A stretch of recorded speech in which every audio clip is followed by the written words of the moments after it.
Hello, good morning.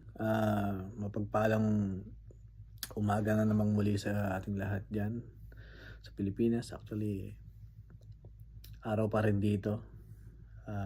Salamat sa Panginoon. There's opportunity again for me to encourage you. Sana pare-pares tayong ma-uplift muli. Okay? So, simulan natin sa panalangin. Lord, salamat Panginoon. Minsan pa Panginoon ay lumalapit kami sa iyo, O Diyos. Sa iyong biyaya, O Diyos, sa iyong mahabaging trono, Panginoon, sa iyong pagmamahal, Panginoon. Kami, Panginoon, ay hindi karapat-dapat sa iyo, Lord. But Lord God, for this time, Lord, siyasatin mo kami, Panginoon. Lagi mo buksan ang aming isip, ang aming puso, Panginoon, upang patuloy, Panginoon, na maluwalhati ka namin. Patuloy kaming magtagumpay, Panginoon, dahil ikaw ang aming kasama, ikaw ang aming kalakasan, Panginoon, sa lahat, Panginoon, challenges, Lord God, sa aming buhay. Salamat, Panginoon. Anoint me, Lord God, and be with me, Lord God. Salamat, Lord. In Jesus' name we pray. Amen. So, our topic for today is glory to glory, okay? Yung pag sinabing glory to glory, yung pagbabago ng isang Kristiyano glory to glory, okay? Yung hindi instantly na kapag ikaw ay tumanggap sa ating Panginoon, instantly mababago buhay mo. Mababago buhay mo sa aspeto na meron ka ng pag-asa, okay? Meron ka ng sense of direction, meron ka ng bagong buhay, yung kasalanan mo pinatawad na, yun palang panalo na tayo eh. Okay? Pero yung lumalakad tayo dun sa kaluwalhatian ng Diyos, actually, it's a challenges every day, di ba? So, hindi porket tinanggap mo ang Panginoong Hesus, meron ka na talagang parang angel ka na, hindi ka na magkakasala, okay? Parang very smooth na yung magiging buhay mo. Sa katotohanan, 'di ba, kapag tayo ay tumanggap sa ating Panginoong Hesus, yung challenges ang dami. So yung attitude natin namumold, okay? Paano natin i-angkop yung ating sarili doon sa mga challenges na yan, 'di ba? So, yun ang dahilan kung bakit tayo kailangang mabago araw-araw. 'Di ba? So, sa buhay ng isang Kristiyano, sa katotohanan nga sa Bible, 'di ba? Si Peter, I'm talking about Peter na kung saan tinawag ng Panginoon, sumama, madaling sumunod, talagang nagpursige sa ministry with Jesus, 'di ba? So, ang daming tinuro sa kanya ng Panginoong Hesus. Ang daming nangyari sa kanila, ang daming mga miracle na nasaksihan niya. And then tignan natin yung buhay ni Peter. Hindi naman yung character niya, 'di ba? Parang kakaiba, okay? Siguro ipapaliwanag ko yung glory to glory base doon sa ano yung intellectual natin about dun sa pananaw natin sa glory to glory. Okay? Bakit ko sinabing ano yung intellectual natin pagdating dun sa glory to glory? Kasi baka iba yung expectation natin doon sa katotohanan ng kinakaharap natin sa buhay natin ngayon. Like, ano ba? Paano ka ba haharap sa problema? Minsan kasi kapag umaharap ka sa problema, daming mga challenges, and then yung spiritual na aspeto mo, parang nakakalimutan mo yung promise ng Diyos. 'Di ba? Ang dali mong magtampo, ang dali mong magwigil, ang dali mong ma-discourage. Okay? Therefore, nakalimutan mo, tinanggap mo na nga pala ang ating Panginoong Hesus. Tinanggap mo na nga pala ang dugo ng ating Panginoong Hesus na nagbubuhos sa ating mga kasalanan. Nilinis ka na niya. And then there's a circumstance na para nakalimutan mong lahat yun dahil may problema na dumarating sa buhay mo. 'Di ba? So, si Peter, okay, tinawag siya ng ating Panginoong Hesus bilang isang fisherman. Okay, hindi ka na magiging fisherman. magiging fishers of men ka na. Sumama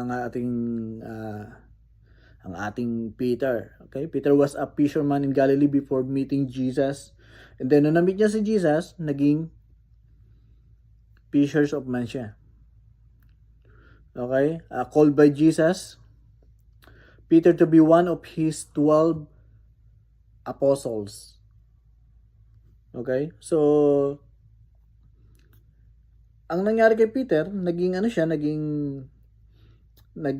alagad siya ng ating Panginoon Jesus. Isa siya sa mga naging unang alagad ng ating Panginoong Jesus. Okay, at maraming ministry ang ginawa ni Peter kasama ang ating Panginoon Jesus. Nasaksihan niya yung moment ng yung transfiguration. Okay, nandun si Peter, sabi niya, pagawa tayo dito na lang tayo. Pagawa tayo ng kubol dito, hindi mag-stay na tayo dito kasi ang sarap ng pakiramdam, almost heaven.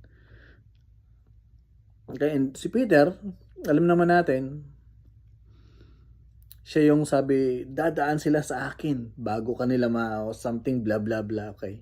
And then, di ba, sabi ng Panginoon, 3 times mo ko di-deny. Hindi nangyari nga, okay? Yung bang nangyari kay Peter na yan, ay nangyayari din sa atin. Tayo ba ay binabago ng ating Panginoong Jesus? Glory to glory. Ayon dun sa expectation ng iba o ayon dun sa expectation natin sa ating mga sarili. Okay? Madidisappoint po tayo kapag ganun po ang ating katuwiran. Like, paano mo tinitignan ng kapatid mo? Kailangan matuwid ka. Paano mo tinitignan ng kapatid mo? Kailangan awesome ka. Kailangan great ka. Kailangan na-boardagin ka na. Dapat di mo na ginagawa yung bagay na yan. Okay. Nandun na tayo, okay? Pero, isipin natin, sa yung mga personal na buhay, lahat tayo, meron tayong downsize, okay? Downsize part, okay? Meron tayong mga flaws. Meron tayong mga kahinaan.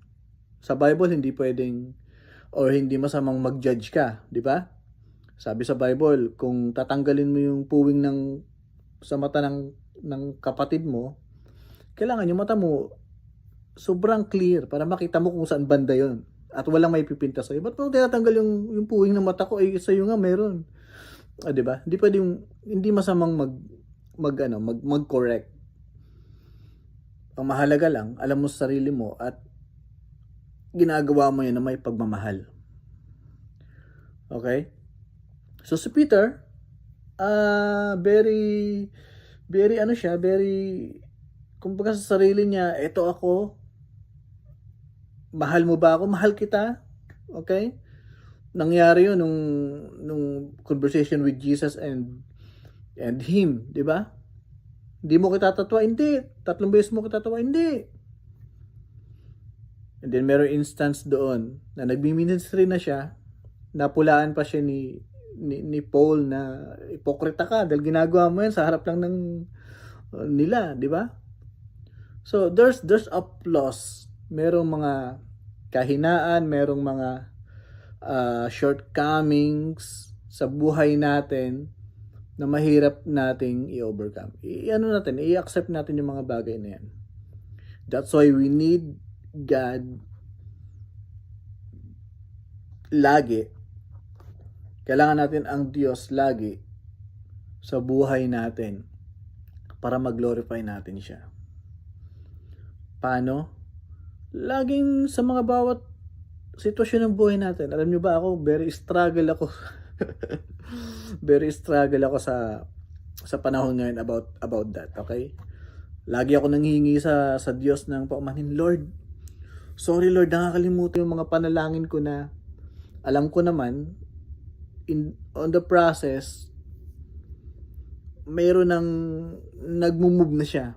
And then ako, meron biglang sitwasyon na ganito and then nagwigil ka agad ako. Okay, ayaw ko na.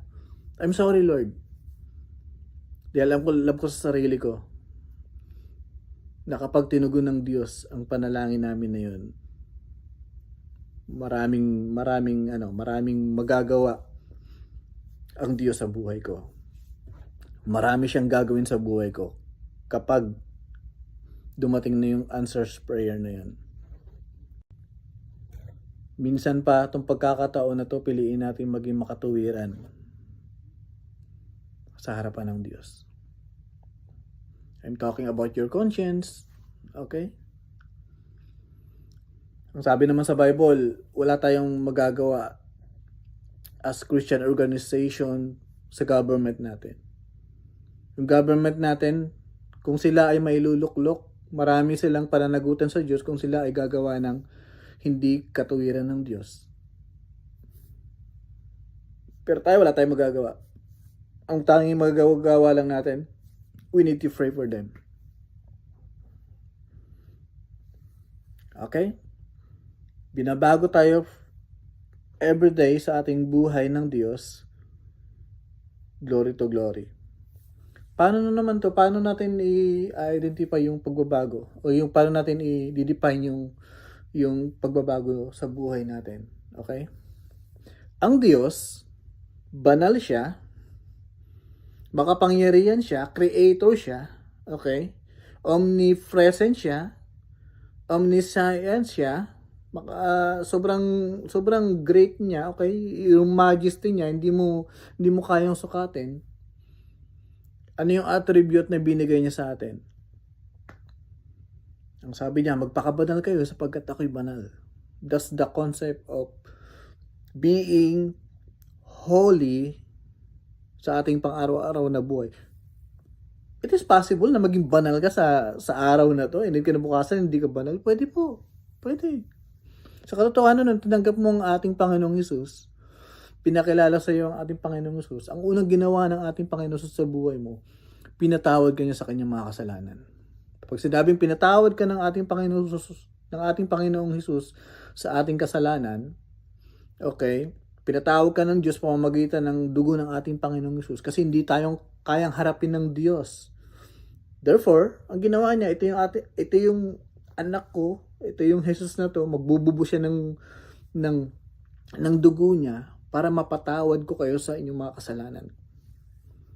Naging banal tayo that time na tinanggap natin ang ating Panginoon. Totoo po yun. Di ka na kailangan i-ordain kung sino pang mataas na pinuno ng simbahang blah blah blah or anything para maging banal ka. Wala magsasabi sa'yo na banal ka. Ang magsasabi sa'yo na banal ka ay ang dugo ng ating Panginoong Hesus. So bakit tayo binabago glory to glory? Kinabukasan, haharap tayo sa panibagong buhay. Magkakamali ka. Madudungisan ang iyong kabanalan. Magkakasala ka.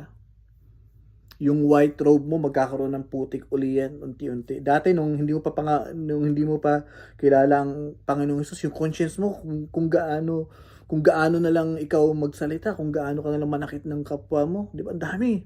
Kung makikita mo yung spiritual wardrobe mo, sobrang dumi niyan, sobrang putik niyan. Nung pinatawad ka ng ating Panginoong Hesus at tinanggap mo ang ating Panginoong Hesus, instantly naging puti lahat yan. Yung wardrobe mo, spiritual wardrobe mo, mayroon po tayo nun. Yung po yung nakikita ng Diyos kapag po tayo ay haharap na sa Kanya.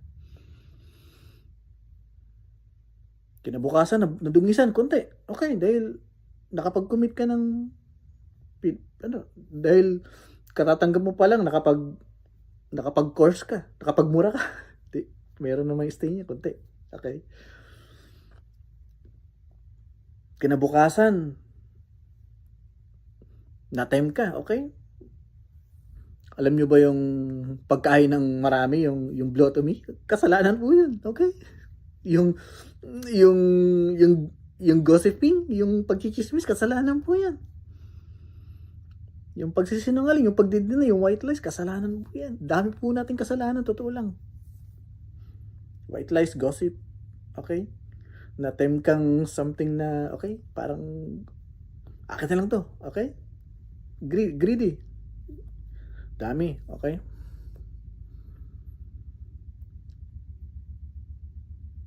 Yung tendency nun, syempre, marirealize mo na kailangan mo uli ang Panginoong Hesus para patawarin ka sa iyong mga kasalanan. Lapit ka lang. Ang sabi ng Panginoon, Kung ikaw yung nagkakamali, lumapit ka lang 77 times. Okay naman yun. Pero wag po natin i-justify yung bagay na yun. Para lang planuhin natin yung bagay. Ay, papatawarin naman ako ng Diyos. Ay, pagbibigyan naman ako ng Diyos. Ay,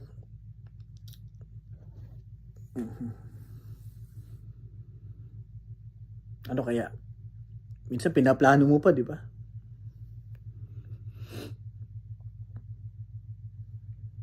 Kaya po kailangan natin ng glory to glory sa ating buhay na mabago tayo. Kasi on the process po yung sanctification eh.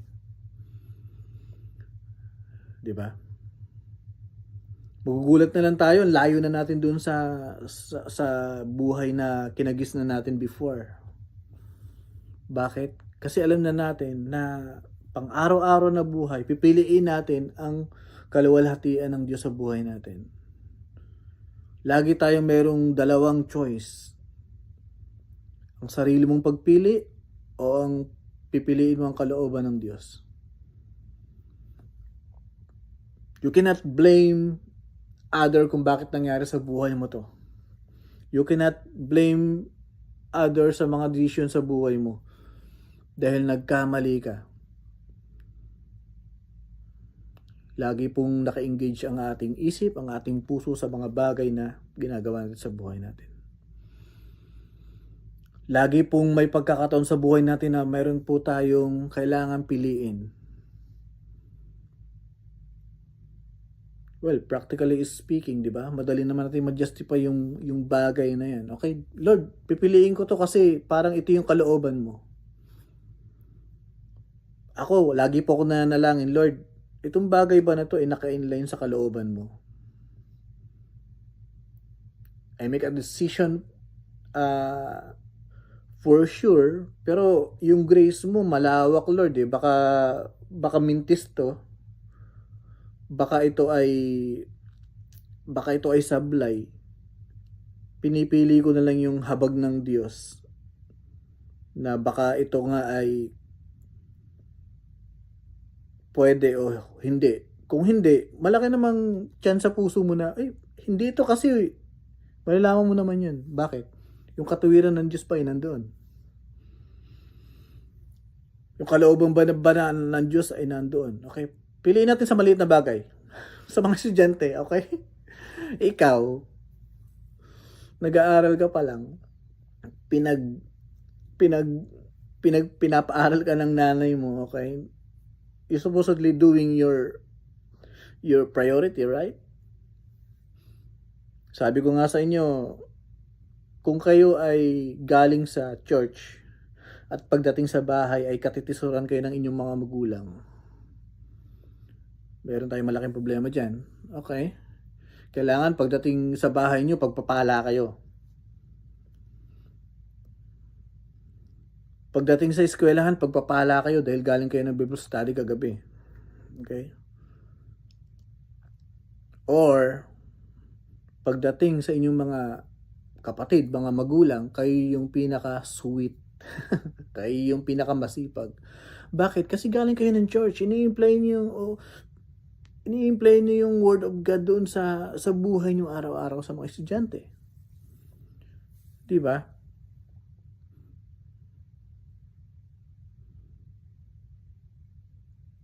Alam niyo, minsan, for me as a pastor,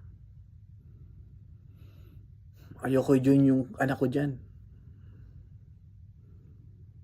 Baka magka-boyfriend. Ayoko pa siyang mag-boyfriend. Bakit? Kasi baka nakita kong may mga boyfriend dyan sa loob ng church eh.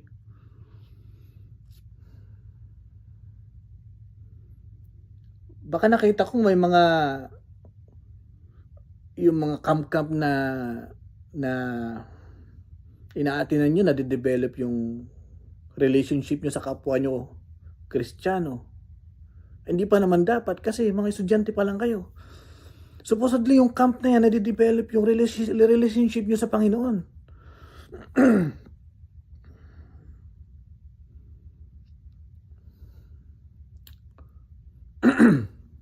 I'm sorry to tell you mga kabataan, okay?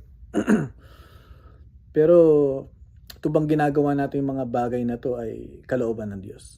Kung kalooban ng Diyos yan, labas na ako dyan. Okay? Ikaw ba ay physically fit?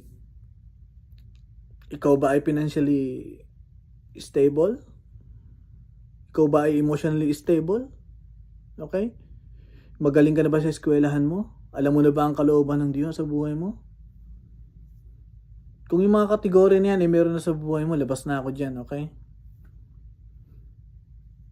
Mag-boyfriend ka na, mag-girlfriend ka na. Okay? Prepare mo na yung sarili mo para mag-asawa ka. Ba't ko sinasabi ko to? Okay, tanong nyo sa mga naka-experience na. Tanong nyo sa amin. Kami nga bago kami nag-boyfriend, nag-girlfriend ni Pastora Pebs. Okay? Tapos na ako nag-aral. Kagagraduate lang ni Pastora Pebs, saka ko siya niligawan. Bakit? Kasi hindi pa priority. Okay? And then ngayon, na-enjoy namin yung mga buhay-buhay. I'm sorry to say this, but I mean, this is the reality. This is the truth. I mean, sometimes, yung sermon ng isang pastor ay masakit. Pero, sana matake natin to as a challenge. Sana matake natin to bilang isang lesson sa buhay natin. I know, magiging better man tayo sa darating na panahon. Hindi dahil sa nagkamali tayo o dahil sa magaling tayo, kundi mahal tayo ng Diyos.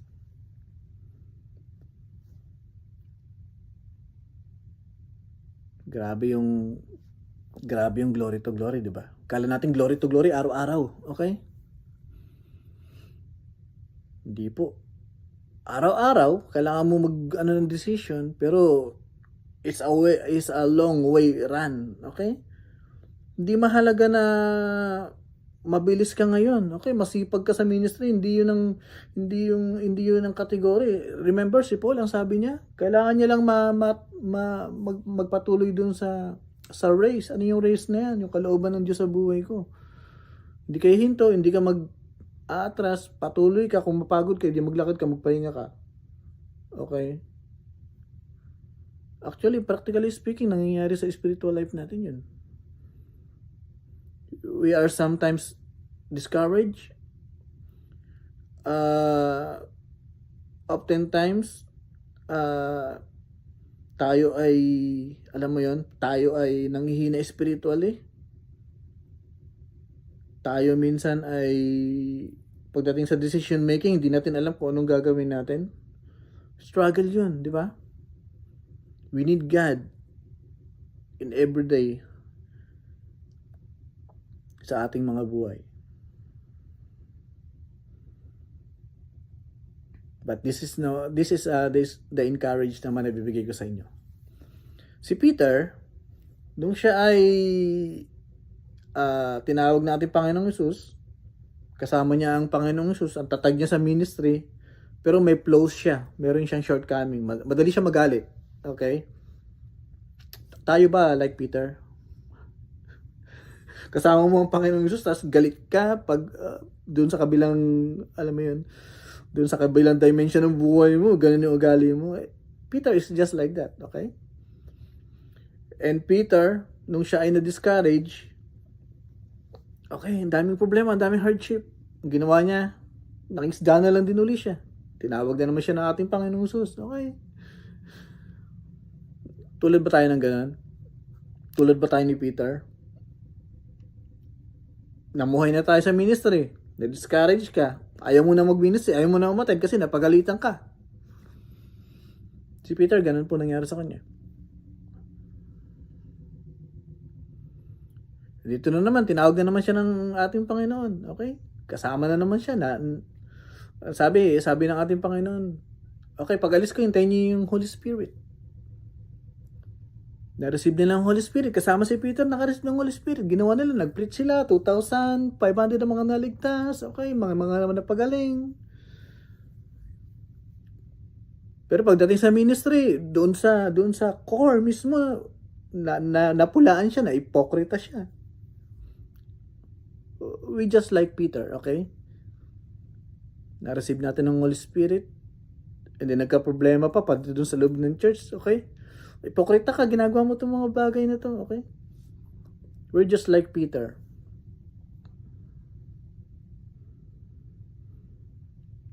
Ngayon, ito naman yung hindi naman natin titignan yung flaws na yon. Titignan natin yung Peter na to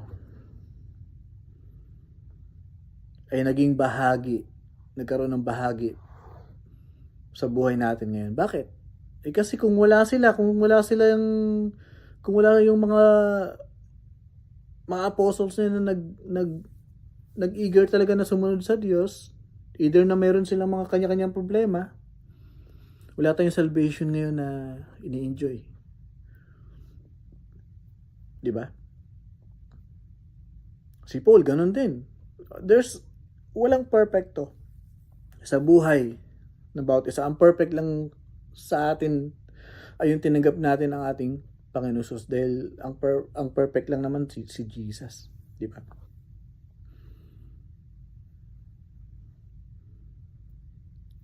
Patuloy tayo naglalakad sa kalooban ng Diyos araw-araw kasi mayroong maliligtas.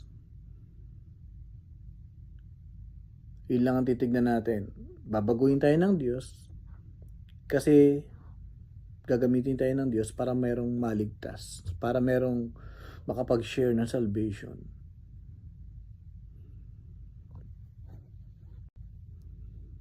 Babaguhin tayo ng Diyos kasi gusto makita ng Diyos yung buhay mo doon sa kasama mo na hindi pa siya kilala.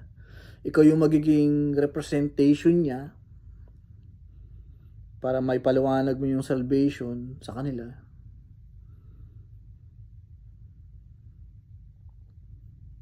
Mahirap ba sumunod sa ating Panginoong Jesus? Hindi naman. Ma-enjoy natin yung buhay natin. Ma-enjoy natin yung pagpapala ng Diyos sa buhay natin. Kung mayroong encouragement o obstacles na mangyayari sa buhay natin, ipapakita ng Diyos yung dalawang paa sa buhangin. Ano ibig sabihin? Nakakarga ka sa Kanya. Okay? Bubuhatin niya yung problema mo. Ang pamatok niya ay magaan naman kung ating itong ipapasa. Magiging mabigat lang ang pamatok kasi pinapasa natin ng sarili nating pamatok. Okay?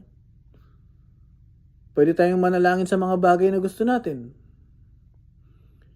Pwede tayong mag-focus sa mga bagay na sa hinaharap ay gusto nating maging tayo. Without extra baggage. Pwede naman yun. Bakit tayo nagkakaroon ng extra baggage? Kasi ginagawa natin yung hindi kalooban ng Diyos. Nagets nyo mga kabataan? Mag-aaral ka lang.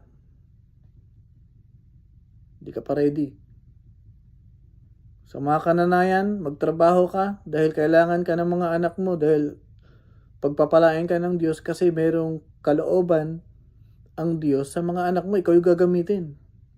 Hindi ka lang nanay na nagpapaaral ng mga anak. Okay? Isipin mo, nanay ka. Kailangan mo i-provide yung pangangailangan ng mga anak mo kasi yung anak mo gagamitin ng Diyos balang araw. Tatay ka, magpo-provide ka. The same time, makikita ng anak mo na sumusunod ka sa Diyos. Alam niyo yung principles ni Abraham at saka ni Isaac? Hindi naman nag-refuse si Isaac na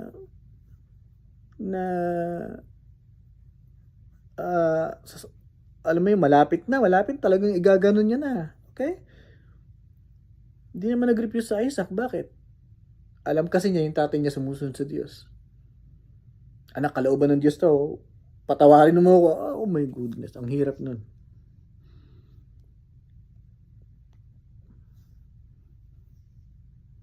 Glory to glory. Wow, thank you Lord. Thank you Lord kasi yung challenges lang sa buhay namin ngayon, mag-aantay lang kami ng kasagutan sa aming panalangin, ipagkakaloob mo naman sa tamang panahon. Lord, thank you Lord dahil yung challenges sa buhay namin ngayon, financially lang, ipagkakaloob mo naman. Dahil marami naman pwedeng mga resources na pwede mong ibigay, pwede naming linangin sa buhay namin. Lord, salamat Panginoon dahil yung challenges sa buhay namin, yung pag-aaral ko lang. Wow. Kay buti ng Diyos. Imagine niyo kung walang challenges sa buhay natin. Di ba? Parang tatanggalin lang ng challenges yung buhay natin kapag perfecto na lahat. Pag wala na tayong kailangan na lang natin wala ng problema. Okay? Bibigay ng Diyos yan. Di ba? Kung kalooban ng Diyos na kunin niya na ako ngayon, hindi na ako harap sa mga challenges, mas masarap na kasi wala nang challenges. Okay? Nandun na ako sa heaven. Na-enjoy ko na lang yung mga gagawin doon.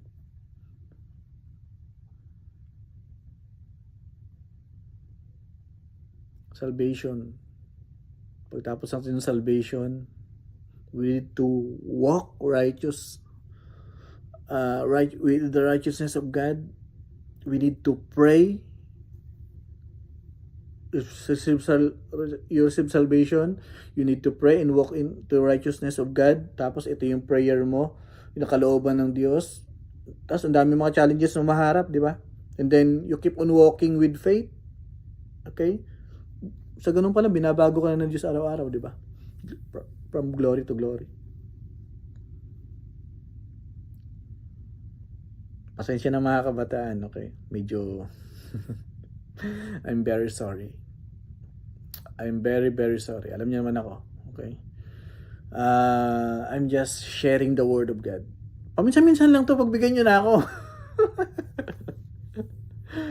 Okay, kasi ang bigat ng binigay sa akin binigay sa aking topic di ba? Hindi ko nga alam hindi ko nga basta mayroon ba akong Bible verse na binasa? Okay. Basta yun lang mga kabataan. Magpatuloy tayo sa ating Panginoon. Magpatuloy tayo ng may magandang simulain at kung may struggle, from glory to glory nga, di ba?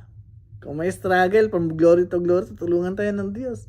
We've been there before. Okay, nakita namin kung gaano wala kami pagmamalaki sa Diyos di ba? Wala kami pagmamalaki. Kailangan natin ng Diyos. Yun lang ang gustong ibig sabihin ng Diyos sa buhay natin. Kailangan natin siya araw-araw. So let's pray. Lord, salamat. Patuloy Panginoon na minsan pa kami Panginoon ay lumalapit sa iyo, O Diyos. Lord, kung kami ay merong kakulangan Panginoon sa mga bagay na ito. Kung kami Panginoon ay merong hindi pa naiintindihan, Lord. Kung kami Panginoon ay very destructive pa, Lord God, sa mga bagay-bagay, Lord God, na ginagawa namin, Panginoon. Lord, help us to focus sa mga bagay, Lord God, na ginagawa namin ngayon. Unang-una sa lahat, Panginoon, tinanggap ka namin, Lord God. Mag-serve kami sa inyo, Panginoon, through ministry, through music, or whatsoever, Lord God. But I pray, Lord God, na makita ka, Panginoon, sa aming mga tahanan. Makita ka, Panginoon, sa aming mga paaralan, sa aming mga classroom, sa aming mga workplace, Lord God. Lord, salamat, Panginoon. Purihin ka, Panginoon. Help us, Lord God. We need your grace. We need your mercy, your love, Lord God.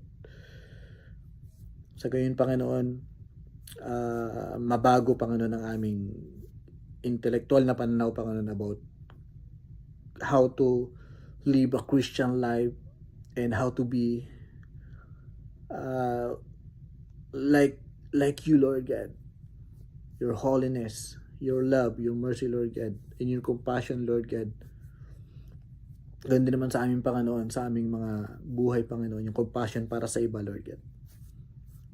Lord, salamat. We pray in Jesus' name. Amen. Happy Sunday muli. Okay, mahal ko kayong lahat. God bless us. Pagpalain tayo ng Diyos.